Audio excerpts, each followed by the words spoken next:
Bonjour et bienvenue sur netprof.fr. Aujourd'hui, nous allons parler du cœur. Nous allons aborder sa structure et sa fonction, donc c'est le b.a.-ba, avant de faire un autre cours sur les cardiomyopathies. Donc, nous allons d'abord faire une grande partie sur la structure. Donc, on va parler de la composition cellulaire, de l'anatomie et des réseaux électriques.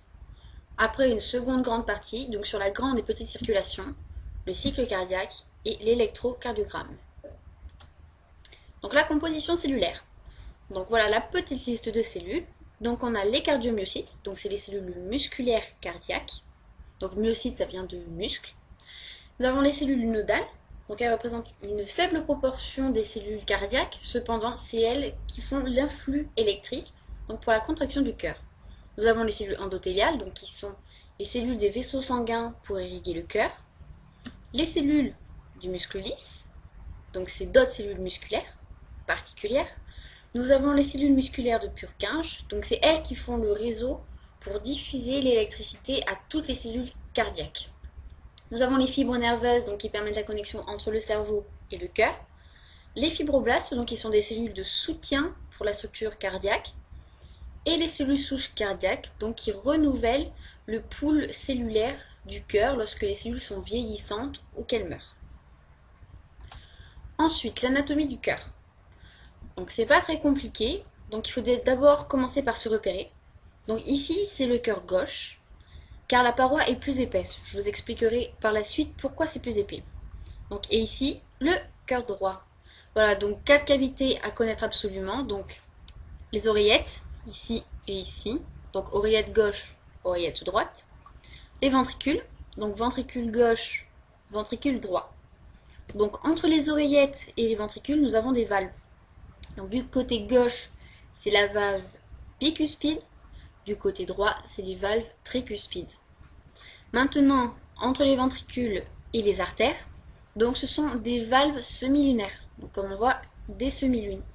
Donc celle-ci du côté gauche s'appelle les valves semi-lunaires aortiques. Tout simplement car cette artère est une crosse aortique. Ah, je suis passée un peu trop vite. Voilà. Donc on en revient là, les valves semi-lunaires, donc cette fois-ci pulmonaires, car cette artère-là, c'est l'artère pulmonaire, donc en forme de T. Voilà, maintenant, on va parler des veines, donc qui se jettent dans les oreillettes. Donc du côté gauche, c'est les veines pulmonaires, donc voilà, en marron. Et la grosse qui se jette du côté droit, donc c'est la veine cave supérieure. Donc, on va passer cette fois-ci à la suite. Donc les réseaux électriques cardiaques. Donc là aussi c'est simple. Ici nous avons le nœud sinuso-auriculaire. Donc c'est les petites cellules nodales dont je vous ai parlé avant. Donc c'est pour la fréquence cardiaque et c'est elle qui envoie les réseaux électriques. Et là nous avons aussi un nœud auriculo-ventriculaire. Cependant, donc la fréquence du nœud auriculo-ventriculaire est moins élevée que la fréquence du nœud sinuso-auriculaire. Donc on écoute d'abord le nœud sinuso-auriculaire. Donc il prend le dessus sur l'autre nœud. Cependant, si celui-ci a un problème, c'est lui qui prend le relais. Donc il nous est bien utile. Et ici, nous avons les fibres conductrices, donc c'est surtout par les cellules de Purkinje. Voilà, pour l'électricité. Donc vous voyez comment ça se disperse, voilà. Donc c'est pour ça que c'est d'abord la pointe qui remonte, qui se contracte, puis sur les côtés. Donc on a le cœur qui bat up comme ça, c'est la pointe qui remonte vers le haut comme ça. Donc on comprend bien avec ces réseaux électriques comment bat le cœur. Donc ensuite on passe à la fonction. Donc on a la petite et la grande circulation. Donc je vais commencer par expliquer la grande circulation, parce que ça va être plus simple. Donc la grande circulation va commencer à partir du ventricule gauche. Donc le ventricule gauche, quand il se contracte, envoie du sang à tous les organes de l'organisme. Donc on comprend maintenant mieux pourquoi la paroi est plus épaisse. Donc il a besoin de se contracter vraiment très fort pour envoyer à tout l'organisme. Ce sang, une fois qu'il est envoyé à tous les organes, toutes nos petites cellules, il reçoit des déchets et du CO2. Et il va aller donc dans l'oreillette droite, puis dans le ventricule droit. Et là on va passer à la petite circulation, parce que le ventricule droit va envoyer ce sang plein de déchets aux poumons. Les poumons vont régénérer en O2 et enlever le CO2 justement, et va le rendre donc au cœur par l'oreillette gauche qui va tomber dans le ventricule gauche qui va refaire donc la distribution à tout l'organisme. Donc voilà, la boucle est bouclée. Donc voilà, donc petite circulation, c'est en intimité entre le cœur et les poumons. Et la grande circulation, hop, on fait participer tout le monde. Maintenant, le cycle cardiaque. Donc il y a déjà deux grandes étapes. Il y a la diastole, où on est relâché, détendu, tout le monde est détendu. Et on a la systole, c'est tout ce qui est contraction du cœur. Bon, c'est pas aussi simple que ça, il y a quand même quelques étapes supplémentaires. Donc je vais vous détailler tout ça. Donc on a le début de la diastole. Donc tout le monde est relâché. Cependant, on n'a pas de pression ni dans les oreillettes ni dans les ventricules, puisque tout le monde est relâché. Donc la pression des veines donc, qui vont aller dans les oreillettes est plus forte. Donc le sang va naturellement rentrer dans les oreillettes sans effort. Une fois que le sang est rentré dans les oreillettes sont sous forte pression. Et cette pression est beaucoup plus élevée que celle des ventricules qui sont encore très relâchés. Donc le sang va continuer son chemin des oreillettes vers les ventricules, sans effort non plus. Maintenant, on va passer à tout ce qui est système systolique. Donc là, on a un équilibre entre la pression des oreillettes et la pression des ventricules.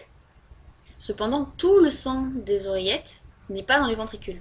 Donc on va avoir besoin de contracter les oreillettes donc, pour faire entrer tout le sang des oreillettes dans les ventricules. Donc c'est ce qu'on fait. Maintenant, les ventricules ont une plus forte pression que dans les oreillettes.